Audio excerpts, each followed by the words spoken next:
Welcome to online class Science Lesson 5 Air. Air means हवा. Air has water vapor. आज हम यहाँ air के बारे में कुछ पढ़ेंगे. एयर में वाटर वेपर यानी कि जल वाष्प होती है. At home you have seen many times that your mother boiling water on the gas stove. घर में आपने कई बार देखा होगा कि जब आपकी मम्मी गैस पर पानी को उबालती हैं, if it is kept boiling for a long time no water will remain in the pan. अगर पानी को काफ़ी देर तक उबालने के लिए रख दिया जाए तो आप देखेंगे कि बाद में उसमें एक भी पानी, पैन में एक भी पानी नहीं बचता है. All the water from the pan will go into air. जो पैन का पानी था वो सारा हवा में चला जाता है. Heat changes water into a gas called water vapour. जो हीट यानी कि ऊर्जा होती है, क्योंकि जब गैस चल रहा है तो हीट मिल रही है और इसकी वजह से सारा पानी आपका गैस में चेंज हो जाता है और इसको वाटर वेपर कहते हैं यानी जल वाष्प कहते हैं. This gas mixed in the air and we can not see. ये जो गैस थी, गैस में सारा पानी चला गया और इसको अब हम क्या, लेकिन इसको हम देख पाएंगे? नहीं देख पाएंगे क्योंकि वो हवा में मिक्स हो गया है. Air always some water vapour in it. हवा में सदैव कुछ जल वाष्प यानी वाटर वेपर होता है. In summer the air is dry and some very little water vapour in it. गर्मियों में आपने देखा होगा कि जब गर्मी होती है तो हवा थोड़ी शुष्क हो जाती है यानी कि ड्राई हो जाती है और इसमें बहुत कम मात्रा में पानी जलवाष्प होता है. On the other hand in rainy season air is moist and has a lot of water vapour in it. और दूसरी ओर जब आप रेनी सीजन होता है तो देखते हैं कि हवा थोड़ी शुष्क होती है, ठीक है ना, नमी होती है, शुष्क नहीं, नमी होती है और इसकी वजह से आप देखेंगे उसमें बहुत ज़्यादा वाटर वेपर यानी जल वाष्प होता है. अब इसके लिए थोड़ा समझेंगे. देखिए, when we wash our clothes and hang them out in the sun to dry.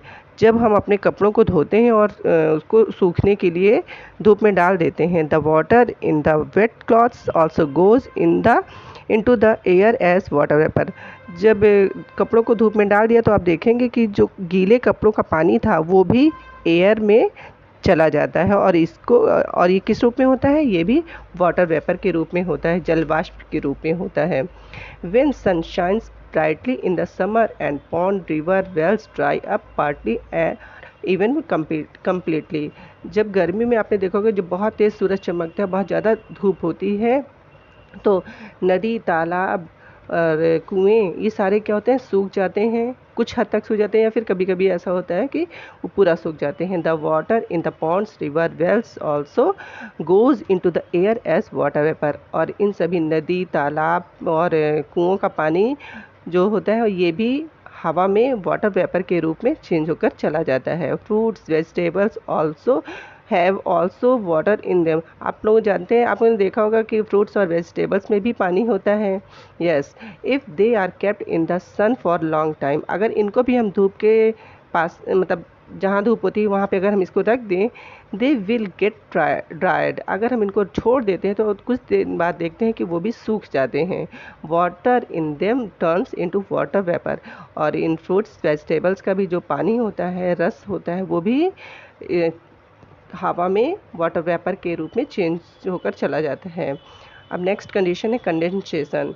Condensation क्या है, अब इसको भी हम समझते हैं.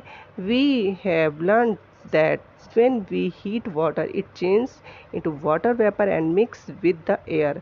हमने अभी यहाँ देखा, जाना और समझा कि कैसे अगर पानी को गर्म करते हैं तो ये पानी परिवर्तित होकर, चेंज होकर वाटर वेपर के रूप में चेंज हो जाता है और वो हवा में जाकर मिक्स हो जाता है. Now we will see how the water vapor in the air changes into water again by cooling the air.